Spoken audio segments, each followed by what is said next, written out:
Estamos começando mais um programa Força de Deus. Que alegria imensa ter aqui você conosco.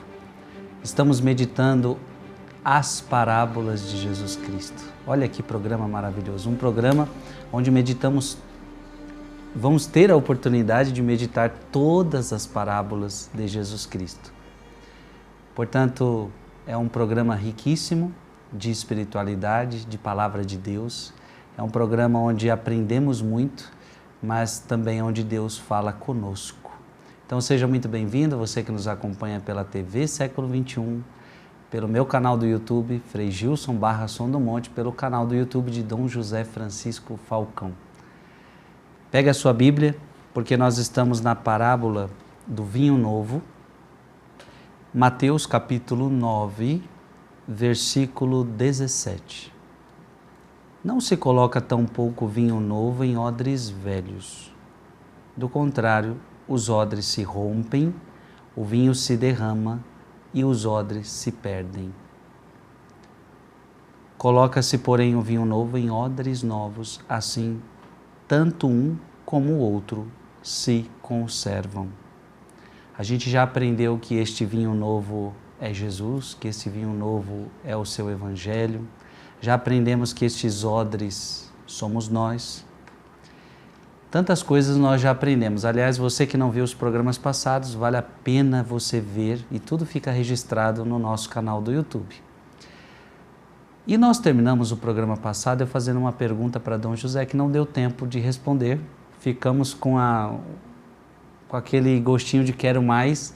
Não deu tempo, mas agora começamos com a pergunta que eu fiz. Por quê? Se você vê a parábola, que nós já estudamos bastante coisa dela, diz, não se coloca tão pouco vinho novo em odres velhos. Do contrário, os odres se rompem. Veja, eles eram odres velhos, que já é uma situação ruim. Mas agora eles se rompem, a situação é pior. E eu fiz essa pergunta a Dom José, que me parece que essa parábola, Jesus quer ensinar que a sua situação pode ficar pior do que antes. E Dom José ficou de nos dar algumas respostas nesse sentido. Antes vamos acolhê-lo, é com alegria que nós acolhemos Dom José no nosso meio. Sua bênção, muito bem-vindo. Deus abençoe sua vida, Frei Gilson, a alegria está aqui.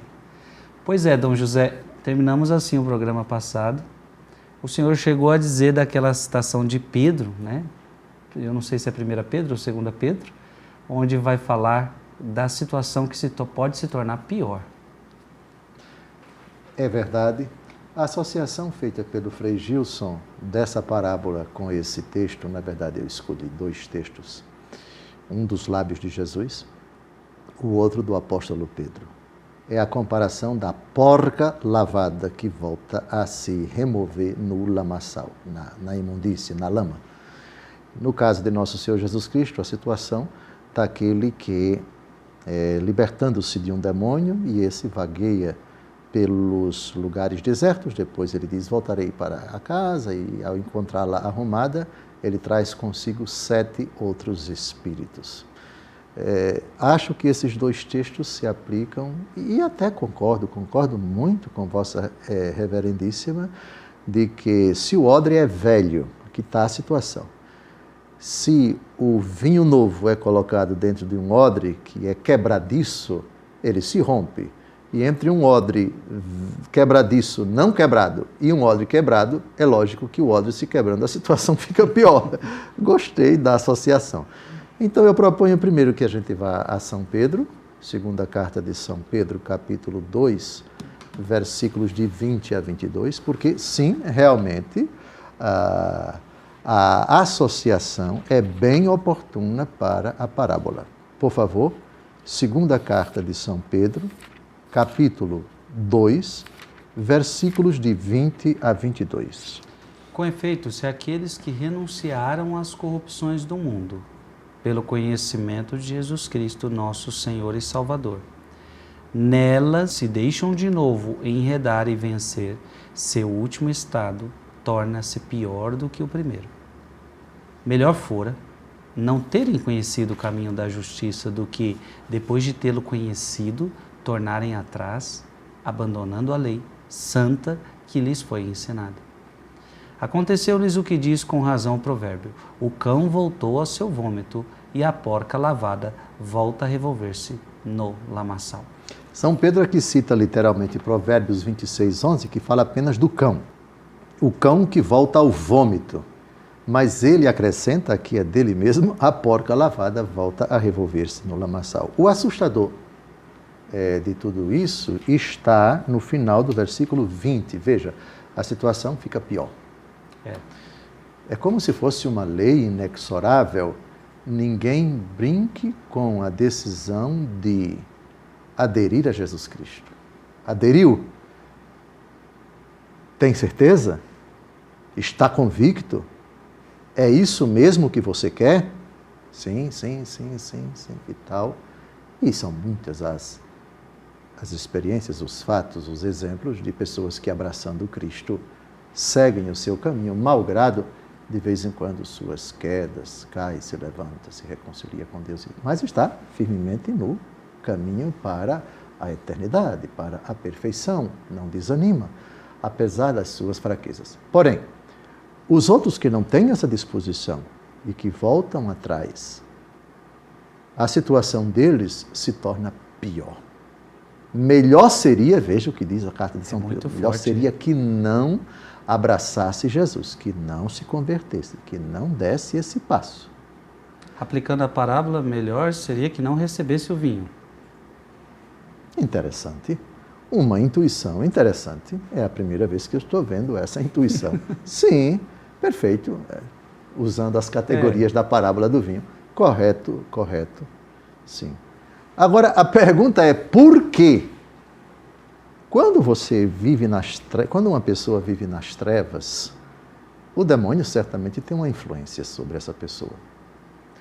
Quando a pessoa se liberta do demônio e aceita Cristo, abraça Cristo, seja no momento fundante como conversão e fé e batismo, seja também em qualquer outro momento da vida após o batismo, ele se libertou de Satanás. Quando ele volta atrás, obviamente que Satanás vai dizer, seja bem-vindo, voltou a casa, etc. E Satanás vai fazer o possível para que ele jamais saia dos seus braços.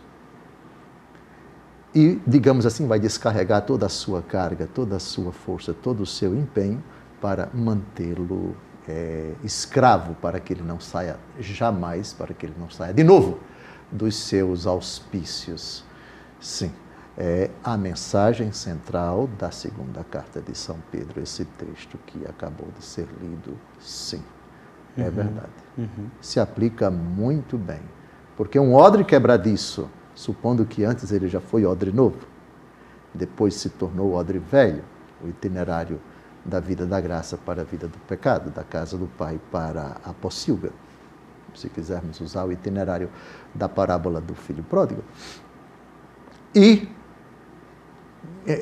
retrocedeu, mais uma vez, a situação vai ficar pior. Eu estou me recordando, o senhor falou uma palavra tão forte, né?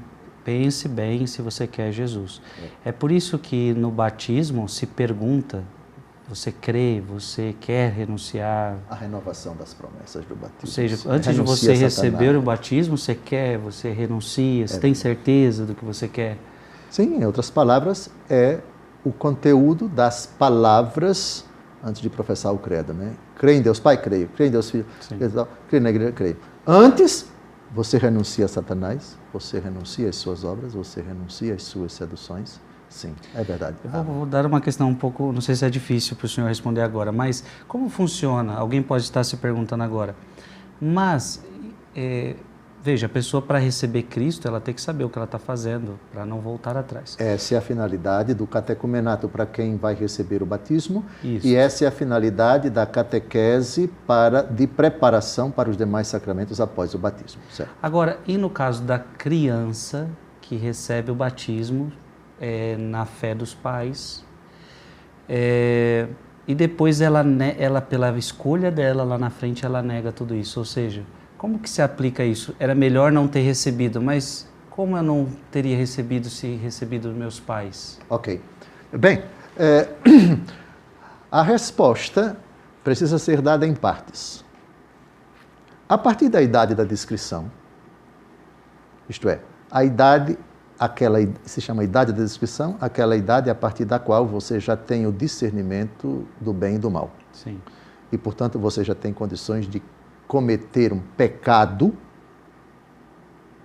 pessoal. Sim. Com a capacidade de entender e de querer sua. Antes, não se fala antes da idade da descrição. Na Igreja Católica, estipula-se a idade da descrição, 7 anos de idade. Por isso, quem ultrapassa a idade, a partir dos 7 anos, essa pessoa já é tratada como adulta, que é diferente de maior de idade. Maior de idade é aos 18 anos. Mas para a Igreja, do ponto de vista da imputabilidade de um ato pessoal, do ponto de vista do pecado, a partir dos 7 anos. Muito bem. A partir dos 7 anos de idade, nós precisamos ver os pecados cometidos por essa pessoa. Se são pecados, são atos dela. Pensamentos, palavras, atos e omissões. Ok? Obviamente que nós sofremos influência do bom ou do mau exemplo das pessoas que nos cercam. E, obviamente, a atitude dos pais, o bom ou mau exemplo dos pais, nos primeiros anos de vida da criança, eles têm uma influência considerável na conduta da criança. Entenda-se, no pensamento da criança, nas palavras da criança, nas atitudes da criança, nas ações da criança. Certo? Sim. Então, se se trata após os 7 anos de idade de atitudes pecaminosas, a responsabilidade do pecado é da criança, é do ser humano que já está com 7 anos de idade, tratado pela Igreja para fins de direito como adulto. Está claro? Uhum. Por outro lado, é preciso ver o grau de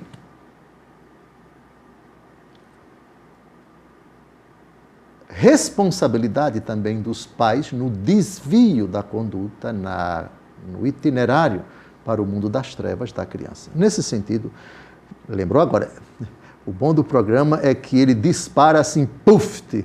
Aí eu que me vire para descobrir o texto da Escritura. Mateus capítulo 18. Mateus capítulo 18. Vamos ver aqui, de versículos de 10 a 11. Guardai-vos de menosprezar um só destes pequenos, porque eu vos digo que seus anjos no céu contemplam sem cessar a face de meu Pai que está nos céus. Porque o Filho do Homem veio salvar o que estava perdido. Muito bem. O verbo aqui é menosprezar. Menosprezar, etimologicamente, é menor, vem de menor. Prezar vem de preço. Quando você menospreza, você não dá o devido preço. Não dá o devido valor. Menosprezar, nesse sentido, não é muito diferente na língua portuguesa de desprezar. Quando você subjuga a pureza, a inocência, a santidade de um ser humano em idade tenra. Eu citei primeiro esse texto porque vem outro assustador no versículo 6. No versículo 6 do mesmo capítulo 18. Escutem só agora, eu acho que esse texto ajuda a responder 90% da pergunta do Frei Gilson. Ao texto. Mas se alguém fizer cair em pecado um destes pequenos que creem em mim, melhor fora que lhe atassem ao pescoço a mó de um moinho e o lançassem no fundo do mar. Um pai que ensina o filho a dizer palavrão, a ter atitudes indecentes, a cantar músicas imorais, a prática do pecado qualquer que seja ele. A advertência é bem oportuna. Então, Frei Gilson, é preciso analisar. Cada caso tem uma história, tem um contexto, tem um grau de responsabilidade, mas em síntese eu acho que esses 2 textos aqui ajudam a responder a sua pergunta. Então, a criança batizada em tenra idade, 1 mês, 2 meses, quando ainda não está na idade da razão. Porém, portanto, está iluminada. Porém, é filha de Deus. Não tem pecado pessoal, porque ainda não atingiu a idade da razão. Mas ela está inserida teoricamente. É uma situação hipotética, no mundo de pecado. Ali ela vê o pecado ser praticado onde ela está. E, obviamente, que ela vai assimilar, vai admirar, vai aplaudir, vai imitar os pecados que são praticados pelas pessoas que estão naquele contexto. Bem, até os 7 anos de idade, muita coisa que um ser humano inocente assimila, teoricamente é muito difícil de ela rejeitar esse comportamento, esse hábito, esse contexto, etc. Certo? E a possibilidade de ela se converter a partir da idade da discrição, a idade da razão, sempre será possível. Mas tem uma coisinha aqui que não vai ficar impune, que é, por favor, versículo 6. Se alguém fizer cair em pecado um destes pequenos que creem em mim, melhor fora que lhe atassem ao pescoço a mó de um moinho e o lançassem no fundo do mar. Os padres da igreja veem também nesses pequenos que creem em Jesus, também aqueles adultos recém-convertidos, aqueles que não têm uma fé madura, aqueles que mesmo com 20, 30, 40 anos de idade, mas não têm uma formação e se defrontam diante de escândalos, de atitudes que podem levá-los a se afastar da igreja, a entrar em crise, etc. Veja a responsabilidade de quem escandaliza os pequenos.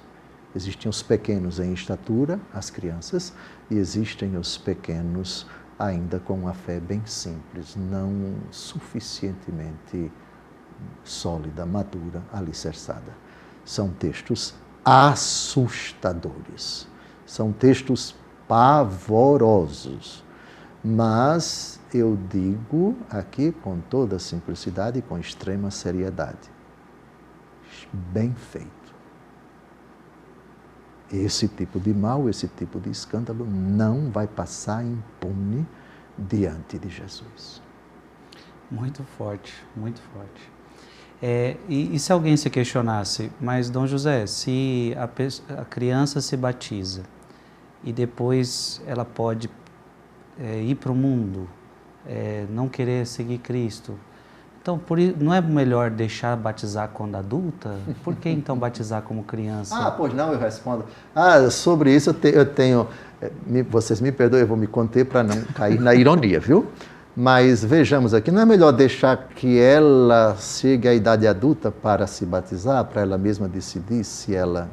Bem, eu quero me dirigir a qualquer pessoa, principalmente aos pagãos, os que não acreditam em Deus. Quando o seu filho nasce, ou quando o seu filho nasceu, você esperou ele crescer para que ele escolhesse o nome que ele deveria ter? Ou você foi correndo para o cartório dar um nome que você escolheu? Quando a criança adoeceu, uma gripe, uma febre, você esperou a criança crescer para que ela escolhesse qual hospital onde ela deveria ser internada? Qual o remédio que ela deveria tomar? Ou você foi quem escolheu o remédio? Ou você foi quem escolheu o hospital? Quando a criança chegou na idade de se matricular na escola, você esperou que a criança crescesse para ela decidir em qual escola ela deveria ser matriculada? Quando a criança nasceu, você esperou ela crescer para escolher em qual peito ela deveria mamar? Ou a mãe da criança deu o peito sem consultá-la? Quando a criança toma banho, tantas vezes ela tomou banho, tantas vezes diariamente, você esperou a criança crescer para escolher qual a roupinha ela deveria vestir? Ou você deu a roupa que você considerou melhor? Conclusão, há milhares, milhares e milhares de decisões nos primeiros anos da vida de todo ser humano que os seus responsáveis precisam tomar sem consultá-la. Porque essa é a lei da vida. Se todas essas coisas são dadas sem consultar a criança, porque você considera importantes, porque não há fé. Deixai vir a mim os pequeninos, e não os impeçais, porque deles é o reino dos céus. Formidável. Agora o senhor citou a da porca. A da porca. E a do cão, eu tinha esquecido do cão. O cão que volta para o vômito, que é a citação de Provérbios, e a porca lavada. Mas o senhor ficou de citar dos 7 demônios. Ah, sim. Nosso Senhor e Salvador Jesus Cristo. Vamos ao texto, Mateus 12, de 43 a 45. Mateus 12, de 43 a 45. Porque essa é assustadora também. E bote susto nisso, bote susto. Mas quem tratou do assunto foi Vossa Reverendíssima. Agora não brinque com o susto que vem por aí. Quando o espírito impuro sai de um homem, ei-lo errante por lugares áridos à procura de um repouso que não acha. Diz ele então: voltarei para a casa de onde saí, e voltando a encontrar vazia, limpa e enfeitada. Vai então buscar 7 outros espíritos piores que ele, e entram nessa casa e se estabelecem aí. E o último estado daquele homem torna-se pior que o primeiro. Tal será a sorte desta geração perversa. Aqui a polêmica, o contexto dessa afirmação assustadora são os opositores de Nosso Senhor, né? Veja aí no versículo 38, quem são essas malas pesadas sem alça? Escribas e fariseus. São os escribas e fariseus. Eles estão pedindo a Nosso Senhor um sinal. E repare que Nosso Senhor está fazendo milagres inúmeros. E eles, mas é para provocar Nosso Senhor, né? Até que Nosso Senhor diz que nenhum sinal será dado a essa geração, a não ser o sinal do profeta Jonas, etc., que esteve no ventre do peixe durante 3 dias e 3 noites, símbolo da morte de Jesus e da sua ressurreição. Pois bem, então, nosso Senhor Jesus Cristo, aqui nesse contexto, se refere primariamente a esses que ele chama de geração perversa. É o finalzinho do versículo 45, que acabou de ler Vossa Reverendíssima. Mas Jesus não fala somente para uma categoria de pessoas, mas fala para todas as gerações perversas. Perverso é o contrário de converso. Conversão das trevas, voltar-se para Deus. Perversão de Deus, voltar-se para as trevas. Qualquer itinerário de Cristo para as trevas é perversão, né? No sentido bíblico. Esse sentido dessa última palavra do parágrafo 40, do versículo 45. Muito bem. Então, o que é que nós temos aqui? Nós temos uma casa e temos o demônio falando. Que casa é essa? A explicação está no versículo 45. O último estado daquele homem. Pronto. É como se Jesus dissesse, essa casa é o coração do homem. Está claro? Sim. Muito bem.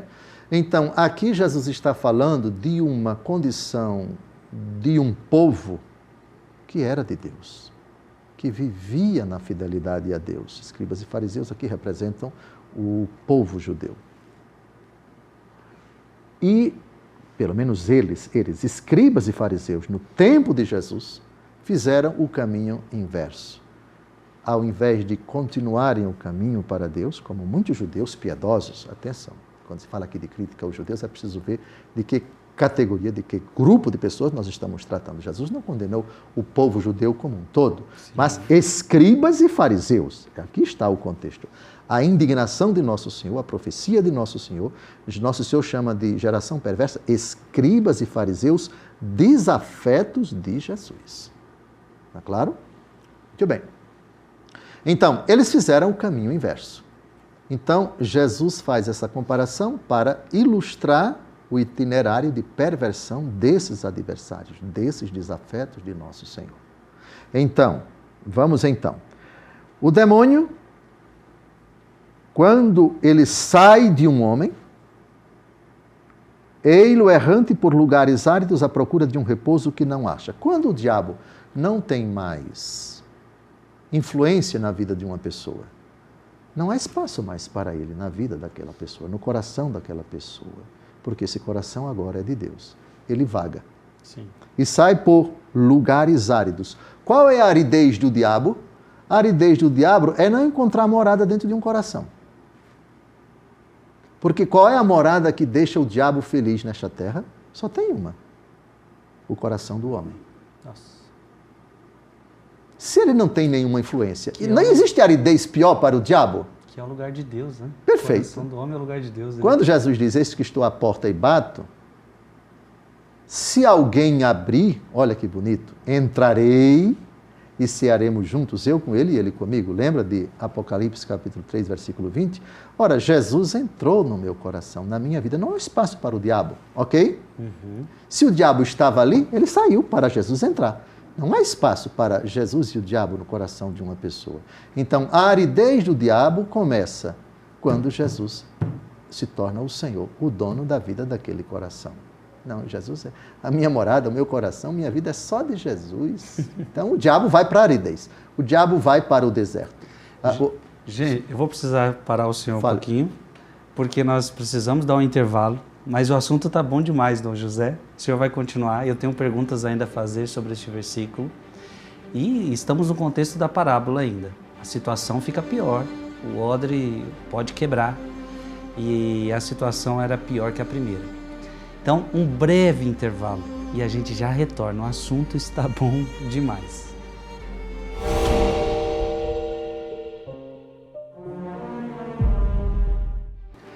Estamos de volta ao programa Força de Deus. O programa de hoje está bom demais. Estamos meditando a parábola do vinho novo, odres novos, para que possa receber vinho novo. Se o odre for velho, com vinho novo, o odre pode quebrar. E aí entrou aqui no nosso programa uma meditação maravilhosa. O odre que se quebra foi para uma situação pior, né? Ele era velho, não era capaz de receber o vinho novo e agora se quebra, né? E aí nós estamos meditando passagens incríveis da Sagrada Escritura nos falando sobre uma volta, sobre uma condição pior. 2 Pedro, agora estamos e aí eu já peço para você abrir sua Bíblia mais uma vez, em Mateus capítulo 12, versículo de 43 a 45. Eu vou ler o texto de novo, porque a gente teve que parar para o intervalo, mas já retomamos o nosso assunto. Quando o espírito impuro sai de um homem, ei-lo errante por lugares áridos, à procura de um repouso que não acha. Diz ele então, voltarei para a casa de onde saí. E voltando encontra-a vazia, limpa e enfeitada. Vai então buscar 7 outros espíritos piores que ele e entram nessa casa e se estabelecem aí. E o último estado daquele homem torna-se pior que o primeiro. Tal será a sorte desta geração perversa. Dom José, eu tive que cortar o senhor aquela hora, mas aqui fala que o demônio anda por lugares áridos, à procura de um repouso que não acha. O senhor pode explicar melhor isso? O repouso é uma categoria cara tanto ao diabo, aqui está a prova, palavras de Jesus, e uma categoria muito cara para o próprio Jesus.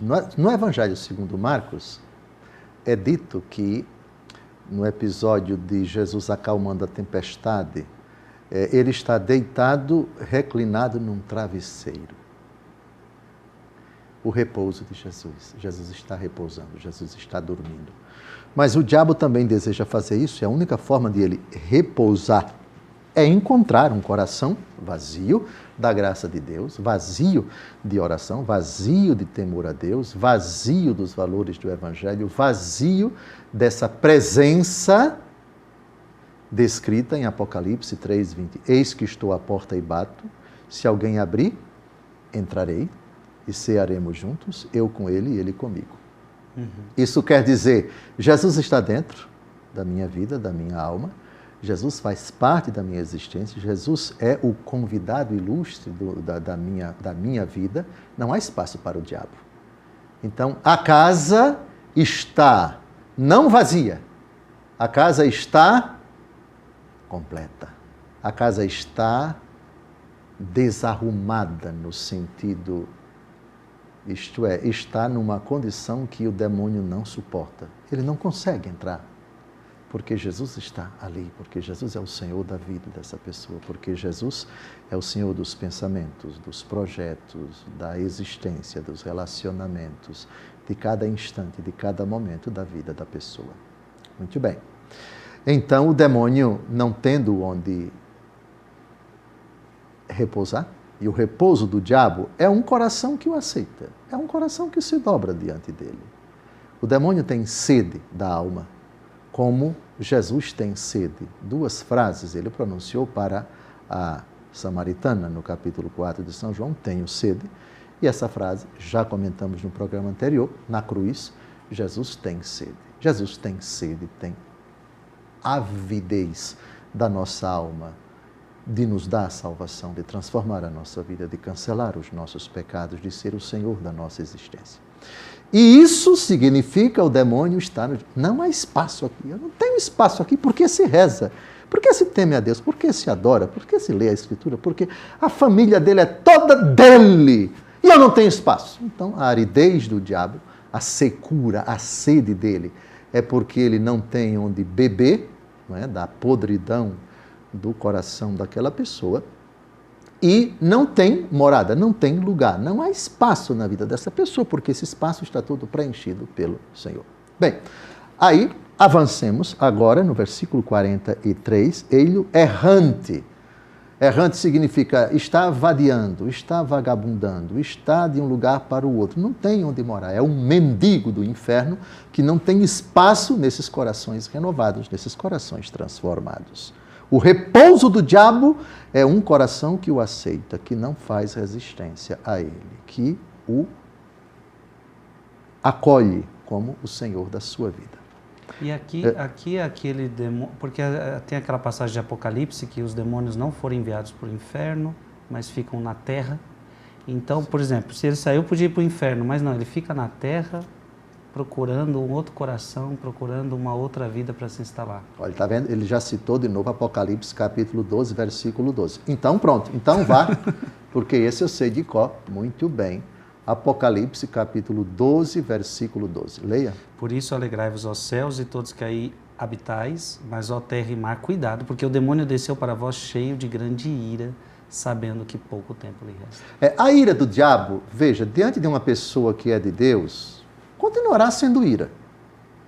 Mas ele não tem espaço. Ele não entra se nós quisermos. Ele não adentra a porta a não ser que nós consintamos. Santo Agostinho diz, o demônio não tem poder para dominar, mas tem astúcia para enganar.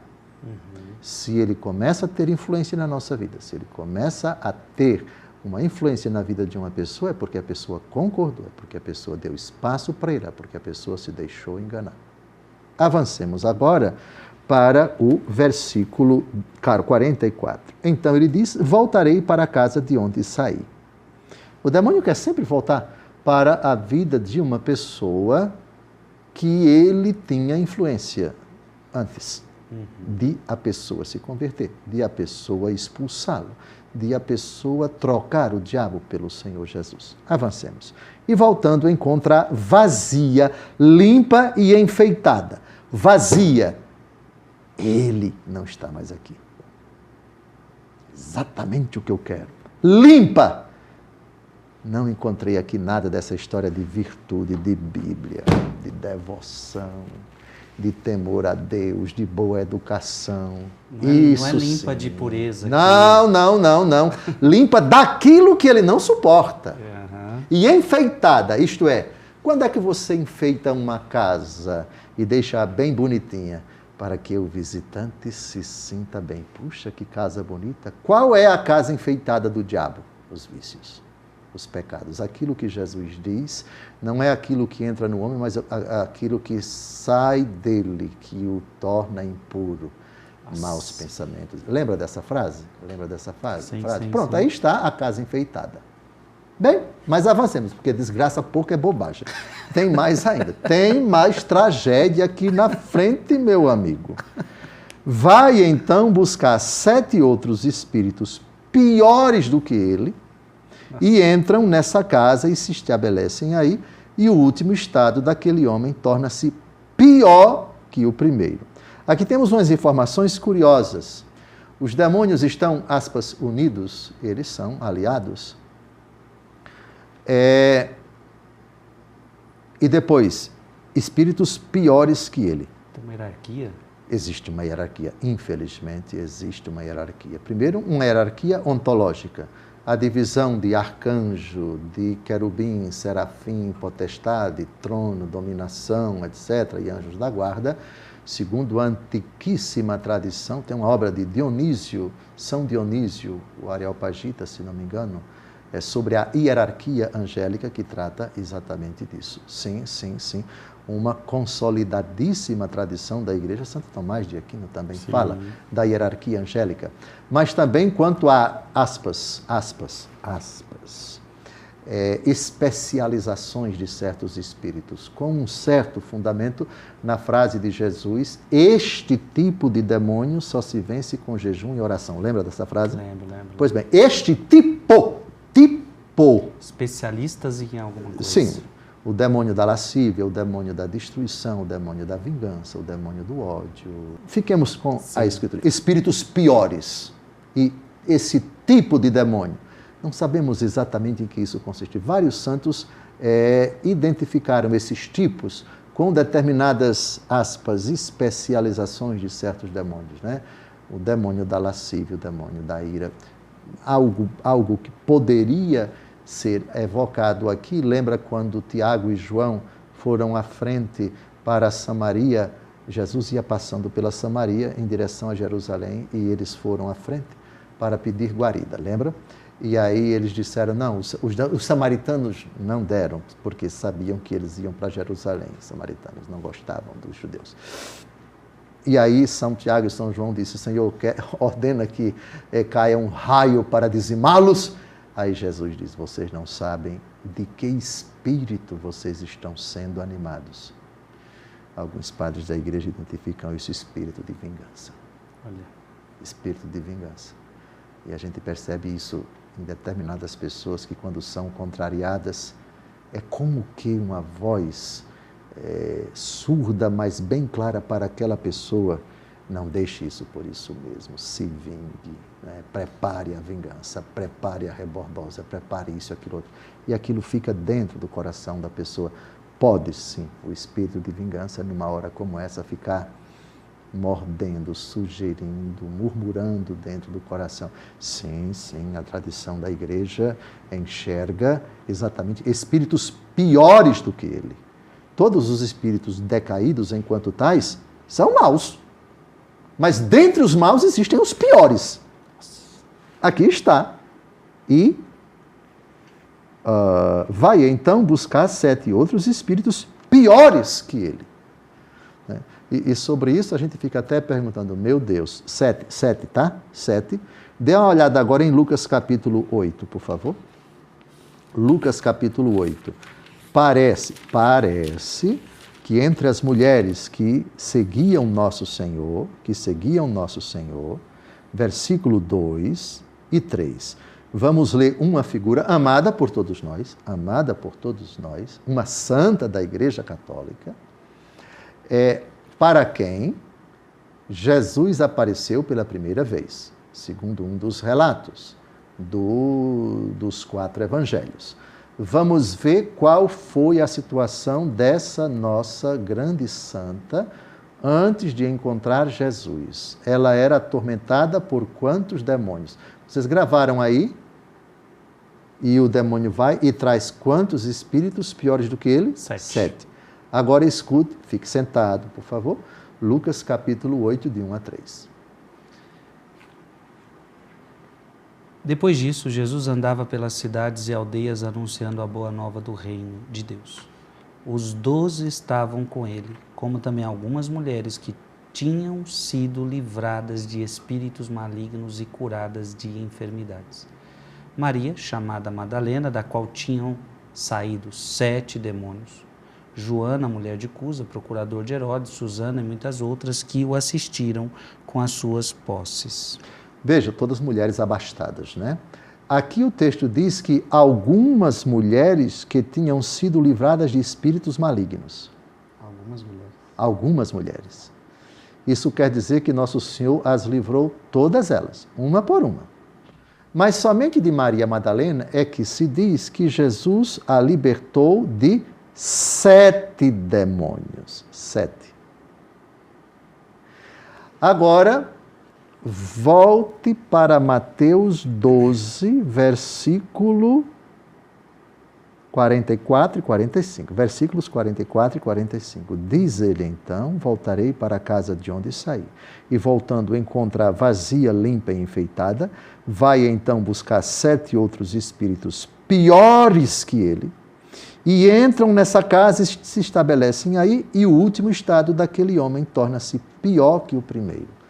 Teria Santa Maria Madalena tido primeiro uma vida boa, normal, e depois ela, por algum tipo de fraqueza, a Bíblia não diz qual era a fraqueza, qual foi a debilidade moral primeira, no primeiro momento de Maria Madalena, e ela teria sido libertada de Jesus e passou a seguir Jesus, e depois disso ela teve uma recaída, aplicando assim o texto de Mateus, e aí, nessa recaída, 7 espíritos piores do que o primeiro teriam entrado?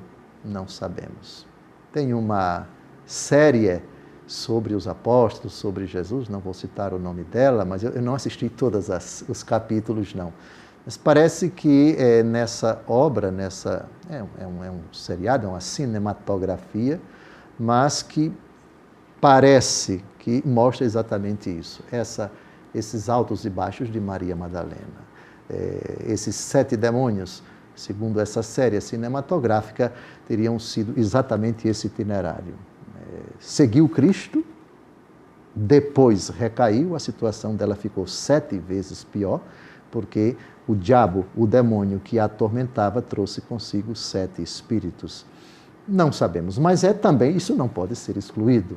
Essa possibilidade, essa opinião, ela não contraria a palavra de Deus. O curioso, e não existe coincidência, é que Jesus fala de 7 demônios nesse contexto e não por acaso Maria Madalena foi libertada de 7 demônios. Coincidência? Não acredito. Agora, o número 7 na Bíblia é perfeição. O que significa aqui o número 7, falando do demônio que possui a pessoa?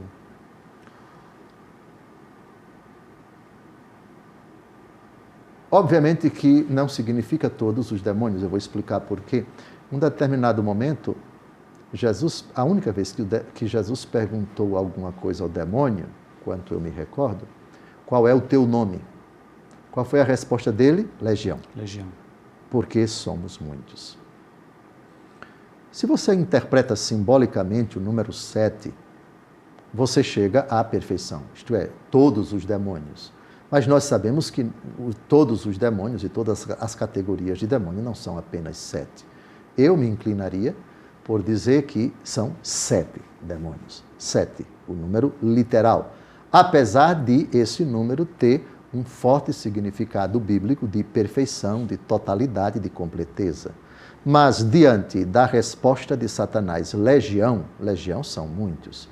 Uma legião romana de soldados, alguns dizem que chegava a 7.000, 8.000, outros até 10.000 soldados. Há uma divergência, né? Dependendo da parte do Império Romano e também dos destacamentos. Tinha legião com mais soldados, com menos soldados, mas entre 7.000 e 10.000 demônios. Uhum. Você imagine, somos muitos. Eu acredito que quando o diabo disse isso para Jesus, Jesus perguntou não para saber, Jesus sabe. Jesus perguntou para que nós soubéssemos, não para que ele soubesse. E dizem, porque o nome, você saber o nome de uma pessoa, de certa forma, enfraquece a pessoa. Você tem um certo poder sobre ela.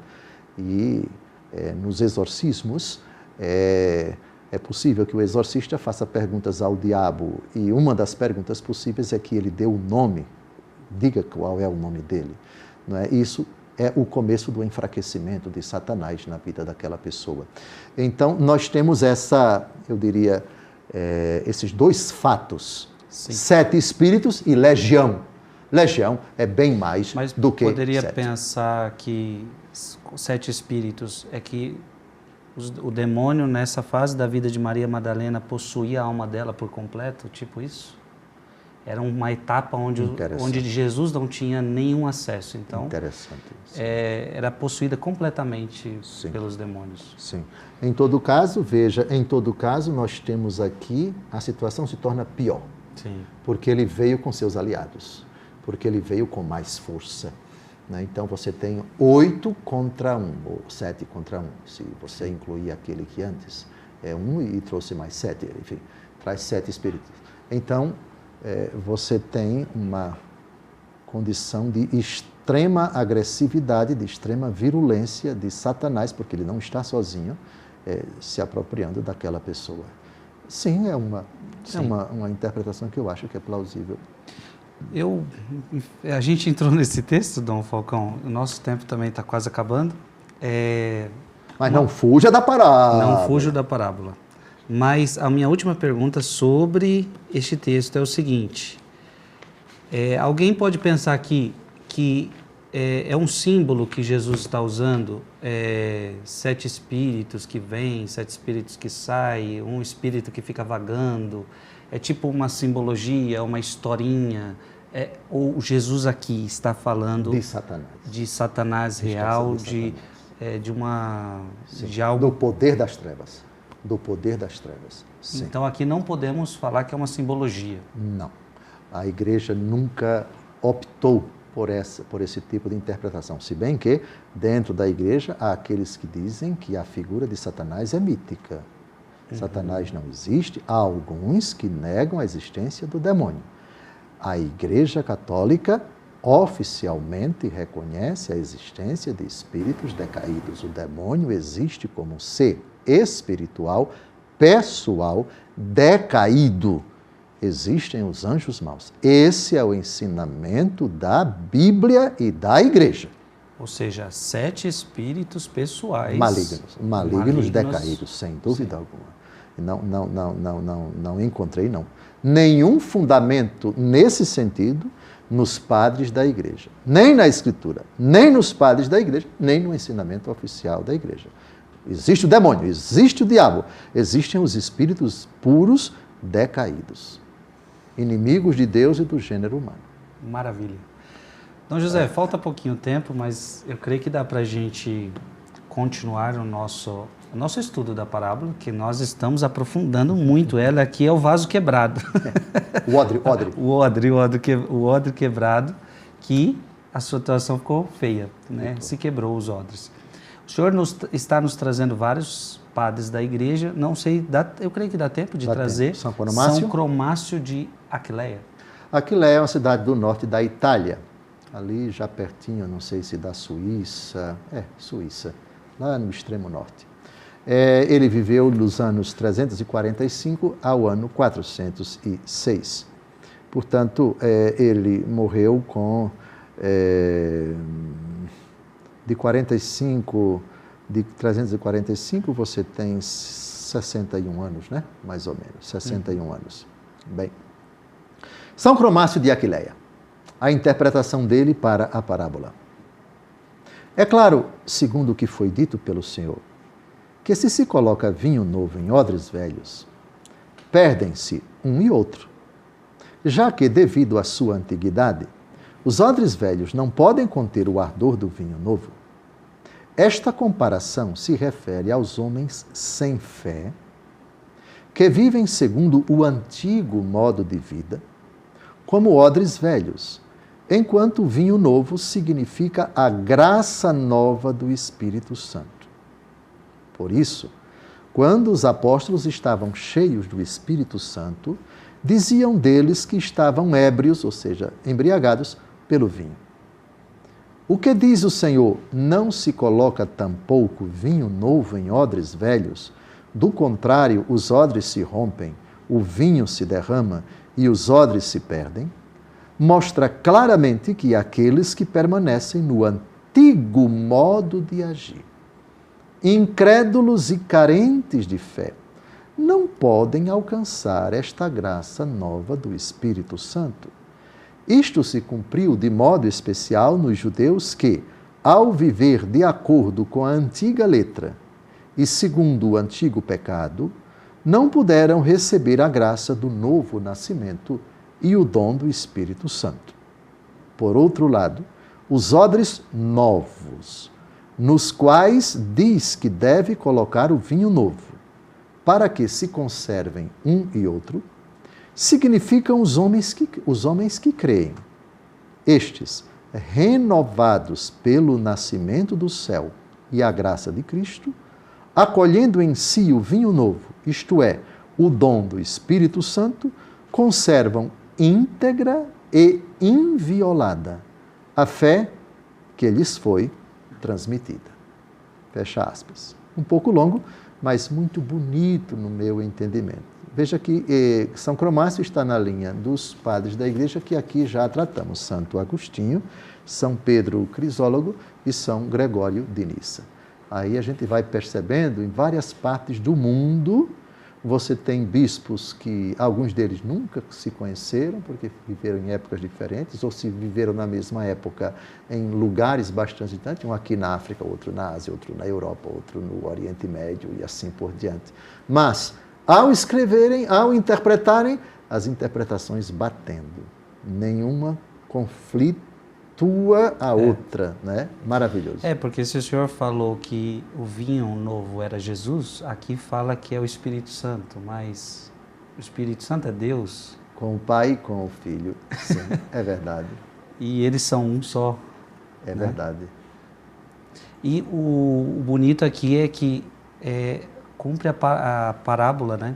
Que se conservam, por exemplo, quando ele fala acolhendo em si o vinho novo, isto é, o dom do Espírito Santo, conservam íntegra e inviolada a fé que lhes foi transmitida, que é o que a parábola traz, né? Aí os dois se conservam. Exatamente. Vinho novo e o odre. Perfeito. Gente, que bom. Gostou do programa de hoje? Eu tenho certeza que sim. O programa de hoje foi muito bom. Toda semana nós estamos aqui. Lembrando que todos os programas você acompanha no meu canal do YouTube, no canal do YouTube de Dom José Francisco Falcão. Então, que você possa aproveitar. Deixa eu te falar uma coisa importante. Avisa desse programa para os outros, né? Tem muita gente aí precisando, reclama que não sabe ler Bíblia. Eu vejo muito isso. Mas eu não entendo. Só que muitos desses que dizem eu não entendo, não faz nada para entender. Não busca nada. E hoje tem muitas opções e este programa é um deles, tá? Então eu peço para que você divulgue, coloque aí na sua casa, para sua família assistir, um programa de domingo maravilhoso, vamos assistir, vamos estudar, isso vale a pena, tá bom? Então se esforce, continue conosco e nós encontramos você na semana que vem, se Deus quiser. Vamos pedir a bênção de Deus. Abençoe-vos Deus Todo-Poderoso, Pai e Filho e Espírito Santo. Amém. Amém.